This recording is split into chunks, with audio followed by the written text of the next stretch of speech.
Steph Curry is in the building. He has been on one since KD went down. Looking to close it out and sweep and get ready for yet another final. Meanwhile, CJ McCollum and his tag team partner Dame looking to avoid just that. But from the Western Conference Final, we go to what we'll call the Wild, Wild West. I think the most important thing for me is the 2 years of getting to work side by side with Irvin are some of the greatest memories I have in sports and work. He's an unbelievable person to work with. He fills the room with joy and vision. And truly, it's saddening and disheartening. They're just simply not true. I stand beside him. I stand with him as a colleague, as a partner. I've always supported everything he's done and will continue to. And, I think that's the best way to address that. You can tune in as Andy Cohen brings you the next season of Lakers on Bravo. I mean, it seems like that will be next. We've got more on that later and more on our series, including Andre Iguodala, our own 3D, is reporting will be out tonight. He will join us in just a bit. Look who joins us here. Busy set today. We got Chris Bosh, GA, and of course Channing Frye. Boys, welcome to the party. When you sit here on this side now, and I see you smiling, watching the crazy, like from the outside looking in, it's a little bit easier. Oh, right? It's way. Right? It's so much easier. I mean, the news is easier, and you want to see what unfolds and what happens. You want the entertainment now. Yeah, I mean, right? Well, it's not even that I want it. I want entertainment, but when it comes in these forms and Magic's on, TV on Monday and then on Tuesday something's going to happen, but last Wednesday this happened. I mean, it's something to, it's something to do. Previously on 24. I mean, that's basically the way it is now with the Lakers. Question is, in the next 24 hours, will it be the end of the season for Portland? So let's get into that. Jay, I'll start with you because, look, nobody's really 100% when you get to this point, but Dame dealing with the rib, you could tell something was different. Really, even going back to Game 7 of the last series through this series, hasn't shot well, hasn't looked the same. How much, then, can we really expect in a game where you figure he's got to be the best player on the floor if they're going to win it? Well, he's got to play a hell of a lot better than he's been playing. And listen, the injury is a factor, but it's not the reason they're down 3-0. I think that's more credit to how good Golden State's been defensively, and then the fact that he's also had to play both ends. Listen, Portland did a hell of a job getting to the conference finals. But I just think even without KD, they're just physically overmatched when you look down that roster. And right now, Steph Curry's having probably the best 3-game stretch of his career in the postseason with what he's done in these games thus far in this series. Yeah, I want to go to that because, Channing, obviously you've seen Steph and this team, this version, in the final. So you know what he can do, but is in some ways this as impressive as anything he's done in his career to have KD go down, kind of switch things up on the spot, go back into old Steph mode and play as well as he has? Yeah, I just think he has fresh legs. He's just moving around. Before, he just was like, here you go, KD, here you go, KD. Quarter here, let me just get 24 and I'll go chill the rest of the game. Now he's moving, he's passing, he's cutting. He's a focal point of that offense. And his confidence is through the roof. He's being more physical than I've seen him. He's rebounding really well. And then for me, everyone's looking for him. When before it was like, here, we got to look for Clay. We got to look for KD. We got to look for, now we got to look for Steph. Now it's like, Steph is our man, let's go. And tonight I expect a real big breakout game from him. And they've had, Chris, everybody really step up. And we'll see more about the situation with Iguodala. Again, our own 3D reporting, not going to play tonight. He'll join us in a bit. But how about Draymond? And look, some of the statements, and more people now talking about whether or not he's the best defensive player ever. We'll leave that conversation for whatever show includes all the other Lakers stuff. But he's been fantastic doing all of those things that help everybody else play better. How impressed have you been with how he's elevated his play? I think Game 3 was probably his best playoff performance I've seen, in my opinion. Just the way that he was able to affect the game on both ends. He really pushed the pace. He got guys involved. That was a major play in the game when the tide was really turning and they came back and erased that deficit. I mean, he was just all over the place. And, it can be confusing for Draymond, just fitting in with that group. But, I mean, their chemistry is phenomenal, and he's found a way just to be effective anytime he's on the court. Channing, you've seen it obviously up close and personal. We know the things he can do to help his team and help drive others nuts on the other team, including a triple-double in the finals. He could put up those kind of numbers. What are you seeing from Draymond here when you look back to Game 3 now? His energy. If you notice, he's always a weak side man. He is the anchor for their team. They're a tall team, but generally they don't have shot blockers on the floor. But Draymond is constantly roaming, playing free safety, interrupting their plays, being physical with their guards, yelling, screaming, talking, communicating. So if you notice, no one's going after Steph anymore because he's helping.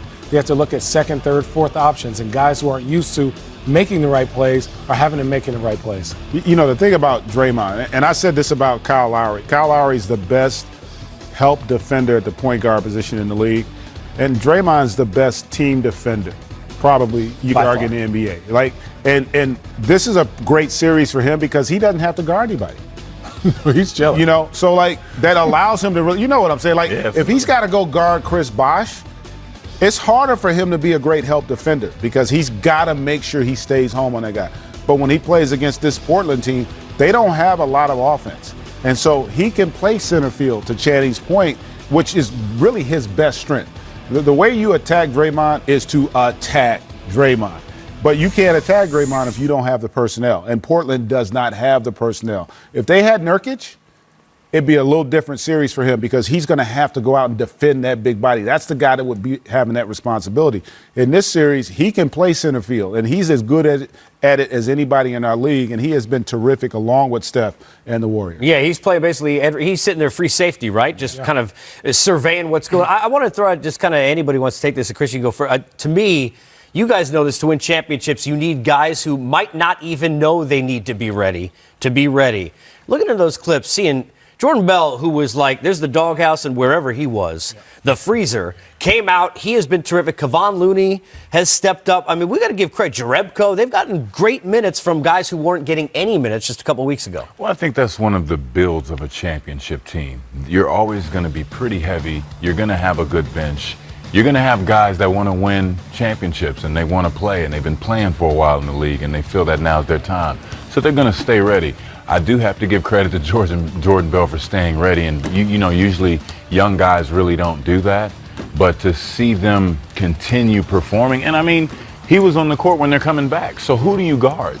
Seeing Draymond be aggressive, Kevon Looney, I mean, I think when they eliminated Houston, he had 14 points, was 6 for 7 from the field. He just quietly does his work, gets double figures, plays excellent defense. I mean, they really don't miss a beat, whether Clay is in, whether Steph is in. I mean, they just really keep attacking and keep coming at you. And I think it really started in Game 6, the closeout game against Houston. I thought their supporting cast, remember that Steph had that first half, he didn't really make a field goal. They weren't getting a lot out of him, but that supporting cast was huge. And what they figured out, I think, is that they now know what they have to do to have an impact on the game. Statistically, none of those guys are doing a lot, but they understand we don't have to do a lot. We just got to do our job. We've got to be able to defend our position. We got to run the floor. We got to rebound, and we got to finish when we get those opportunities. And that's what they're doing. They're comfortable in their roles right now, and they have played their best basketball literally this entire season. I don't think that supporting cast, remember, absent DeMarcus, absent KD, they haven't been called upon to have to deliver, and they have delivered big time in this series. There is a show on TV, I don't know what channel it's on, but I know there's a show called The Doctors in the afternoon somewhere. Dame looking for a big night to continue this series. The Warriors looking to go the other way, but they may be without one of the originals. With that, here's Steve Kerr. We saw Andre Iguodala's questionable. What is his status right now? He won't play tonight. Everybody tweet, and then we'll ask the next one. Your second. How much of that is? One of the more underrated things when you think about over the years when the Warriors have not been the Warriors is people not talking about when Andre Iguodala is not there. and how important that is. We know he's there because his face is bigger than everyone else's. It's right behind us. That's just how he wanted it. I'm not even going to look at him because I know it's got a 3D logo somewhere. DZ, nice to see you off Facebook. Kind of have to spend a few minutes with us. So you broke this story earlier, 3D Woj. Give us a sense of, for you on the floor, what advantage does this give to Portland, and what kind of door does it open for them here maybe in game number 4? Well, if Dame Lillard and C.J. McCollum hears that, they may smile a little bit because, guys, you know that he, speaking of Iguodala, is the key to their defense. They switch with purpose. They switch with deny. They switch with taking you out of your comfort zone. And Iguodala is the main guy on the defensive end that helps that out. So maybe Portland gets a few more open shots, but look for Steve Kerr to throw in Alfonso McKinney, who's done a solid job throughout the playoffs, knocking down shots and doing pretty good on the defensive end as well. I know we've had from needing Sudafed to go back to the load management. We had general soreness. It's a different world than back when GA was playing and we were watching the black and white TV. So let me ask you about Dame. We hear about the rib. He hasn't shot the ball nearly as well as he was prior to maybe about Game 6 last series. How serious of an issue is this right now for him? Well, it's an issue. I think the key word you say, Casey, how serious, I don't know. Dame's out here right now shooting, getting loose. You know, the smile on his face, he looked like he's knocking down some shots. But obviously when the game starts, you're playing against that Warrior defense, they're switching, they're banging you. That's when you know how much the ribs really bother them as the game goes on. Hey, DZ, talk a little bit about game plan from Portland. It seems like the things that they've been trying to do offensively and defensively have not been working. And they've kind of unleashed Draymond while still allowing Steph to have the kind of impact he's having. What adjustments are they looking to make, and what have you been hearing up in Portland? Well, it's the funny thing you asked that, Jay, because all the media is asking, where do you pick your poison? When the Trailblazers try to switch everything, there's a backdoor cut for a layup, there's a Kevon Looney alley-oop dunk.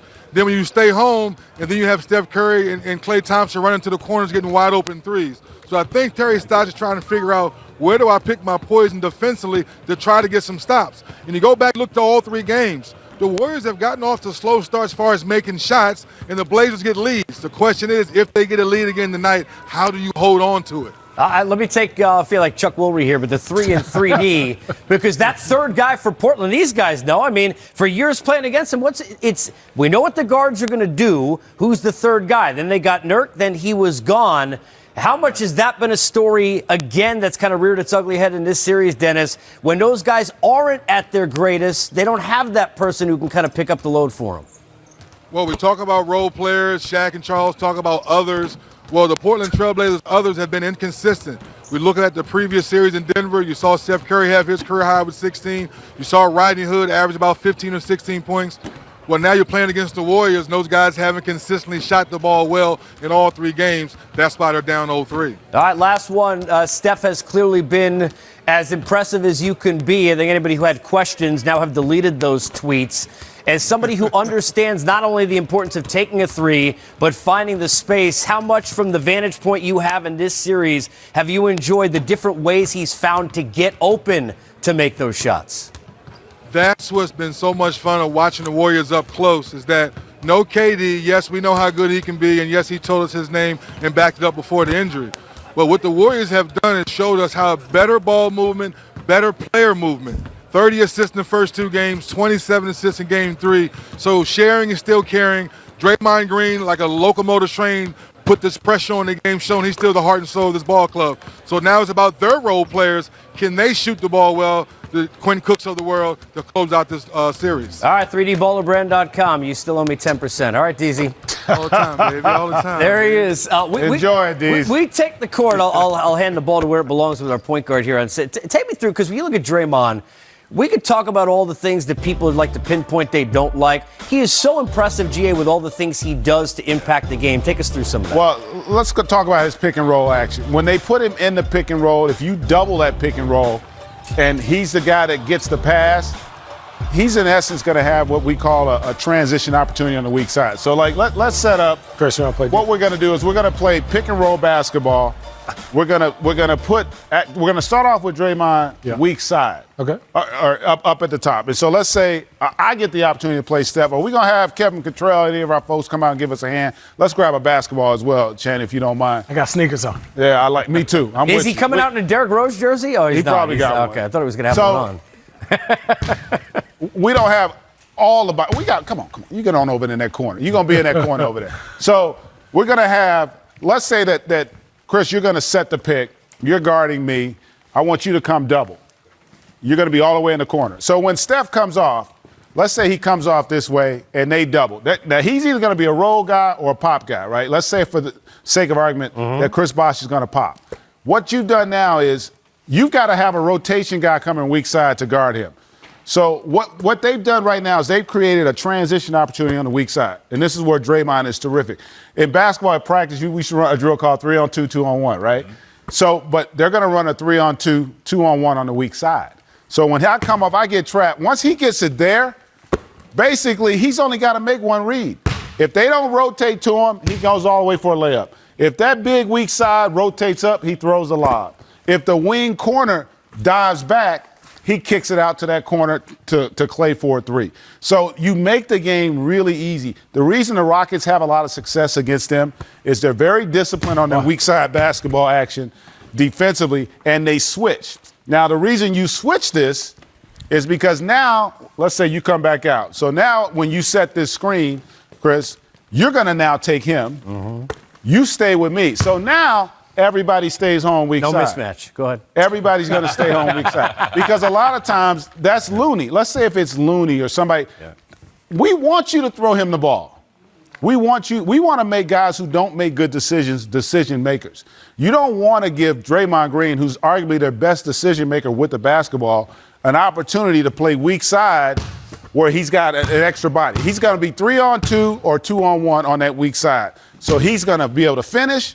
He can throw those little lobs, or he's going to get Clay over in the corner for the three-point shot. And you're right. The reason and people ask me all the time, like, man, why do y'all switch everything in the pick and roll now? I'm like, because if you don't switch, you're going to get torched with these guys today. The skill level at the point guard position is off the charts. You're seeing it with Golden State. What are they doing right now with Portland? Similar strategy, right? They're doubling.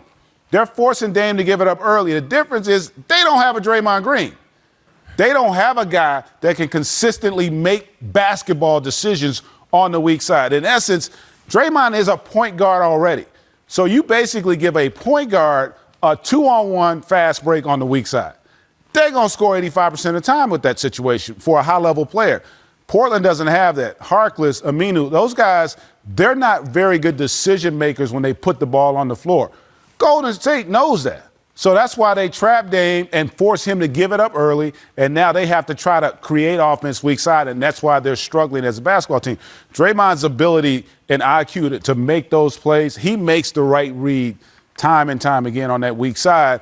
And Golden State's just loving the fact that you're doubling Steph. Steph's still getting 36 a game while they're doubling. So all you're doing is creating other opportunities for those others that DZ was talking about. And also, Jay, to your point, not only the read, but his passes are just seemingly perfect all the time. As somebody who had to sit there and try and, as a team, defend what they were doing, how much, Channing, did you guys feel like, in some ways, Draymond was a barometer? Not that he was going to score 30, but we have to find a way to eliminate what he creates and facilitates from where he is. I think the biggest thing for us was putting pressure on him up here at the top of the floor. You got to get to bodies. The minute he's very dangerous up here. He's tall, he's long arms, he makes great passes like we talked about. But I hate watching when people back up. He just surveys the floor. They know he's not going to shoot this. You know, he knows his role. He's waiting to get that pin down for Steph on this side. So you're saying if I back up. He's just looking. He's not looking. He's not even looking at the rim. He's looking for his pin down for Steph. That's how he could throw this lob. Or he's looking at this dribble handoff for Clay to come off, and now he's rolling. Again, if he hands off to Clay right here, and he rolls, it's the same situation we just talked about. Now you have Steph right here or cutting Andre Iguodala for an alley-oop.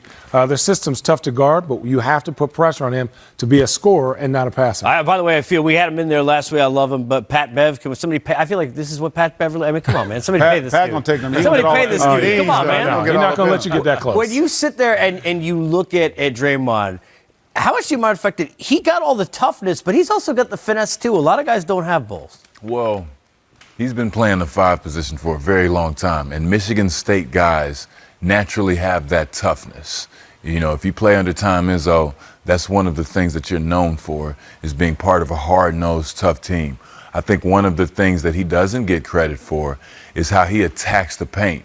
He's the guy to really collapse the defense, and when you have great shooters like that, you lose them. You're trying to play defense on Steph, but you have someone attacking the paint and constantly putting pressure on your defense. So I think he should get more credit for that because, to GA's point, he's playing 2-on-1s and 3-on-2s on the weak side. And once you build a rhythm, once you understand where your shots are coming from, and especially once you understand where your spots are going to be against another team, you're attacking without even thinking about it, and that's what you want to get to as a basketball player. One thing quickly, just going back full circle, what we talked about earlier in the night. Watch Looney, Jerebko, the guys who barely had played before, Jordan Bell, always in the right spot. Where the screens, when they're moving, those guys practice. We're talking about practice, but those guys know where they're supposed to be. You're here. We're getting you ready for game number 4. It's a new WNBA season with a new logo, new commissioner, and lots of new opportunity. A blockbuster trade sends Liz Cambage to Vegas, while Elena Delle Donne looks to take her team back to the finals. And this has been a season of shakeups and fresh opportunity as defending champions Seattle Storm and Minnesota Lynx prepare for a season without their star players. The 2019 rookies are ready to contribute and lead immediately with their new teams. We'll get into all this and more in the 2019 WNBA Preview Show. We've got more as we continue to get ready for game 4. No Iguodala, but Steph, he will be there. Big effort in game number 3 to keep this a series. Now Toronto's got a chance to get it even. That's coming up tomorrow night, 8:30 p.m. Eastern time on TNT. Of course, we'll always have you started on Game Time. More on the other side. When we return, Evan Turner and the supporting cast looking to show up big and help their tag team at the front end get to the next game. He'd be the first one. Oh, speak of the devil. There he is SC. in the building. Man. Now, was John's dunk over, Jordan, or not? It was over all of them. That was a hell of a dunk. It was. So was Scotty's. It was fantastic. I mean, they were all great But people plays, in Chicago always say, no, it wasn't over. No, it was over. I think it was over. His mouth was open. Question is this question is this series over? So let's take that question. No Yes. Iguodala tonight. Stop it. Oh, you meant is it going to end tonight? Yes. No, we know it's over. We know Is it over tonight? Oh, okay. I'm going to say yes. Here's what's going to happen. Yeah. Spoiler alert. I know Game of Thrones, you're going to be They're careful. going to go Spoiler up 12, It's over. 13, But, yeah. 14 early. Golden State's going to make a push, go up, go on one of their runs. They're going to try to come back. They just don't have enough firepower. You can't ask them to be something that they're not, and they don't have enough firepower to compete with Golden State. Sweep. Yep. Great players can win a game in a playoff series, and I actually think without Iguodala, I think Portland will win tonight. Okay. It'll be a 5-game sweep. The gentleman's sweep, Yeah. which I never understand. Those are Well, the worst. you know what? I mean, really. Getting swept to You somebody give a else's dog a place. bone, man. You give a dog a bone. Well, I think if I'm Portland, you got to take it one game at a time, obviously, but you want to get better. You got to win. Don't get swept this year. If you do go down, you go down 4-1, 4-2 instead of getting swept to get better. Especially after the moment, right, with Dame's shot and what they did in the last and getting here. It's been a big step forward for them. And again, keep in mind, no Nurkic and what he had become with this team. That's a big that's a big statement.